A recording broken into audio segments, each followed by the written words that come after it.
హే మిల్లి చాలా బాగుంది. హే pink flowers. ఇదో పింక్ పిచ్చిది. సర్లేవే కూర్చోండి. అంటే చెల్లి వాళ్ళ ఫ్రెండ్స్ ని ఇంటికి తీసుకొచ్చిందా? చెల్లి నా చెల్లి చిటి తల్లి నువ్వు నా కోసం నీ ఫ్రెండ్స్ ని ఇంటికి తెచ్చావు. Thank you. ఈసారి మన ప్రిపరేషన్స్ మామూలుగా ఉండకూడదు. ఈసారి ఎగ్జామ్స్ అదర్ కొట్టేద్దాం.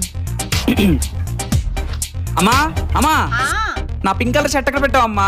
నీకు తెలుసు కదా నాకు పింక్ అంటే ఎంత ఇష్టమో. నీకు పింక్ కలర్ షర్టే లేదు కదరా? అదే వీడేంటి ఇంత ఎక్స్ట్రా చేస్తున్నాడు? ఆహా, ఏంట్రా అన్య ఎప్పుడు లంచ్ టైంకి లేచేవాడివి, ఈరోజు బ్రేక్ఫాస్ట్ టైంకి లేచావు. నీకెందుకే అలా అయితే నువ్వు బ్రేక్ఫాస్ట్ చేస్తా కానీ బ్రష్ అయ్యో నేను అడిగానా? నా ఫ్రెండ్స్ ముందే పరువు తీస్తావరా? నీకుందిరా రే. పోవే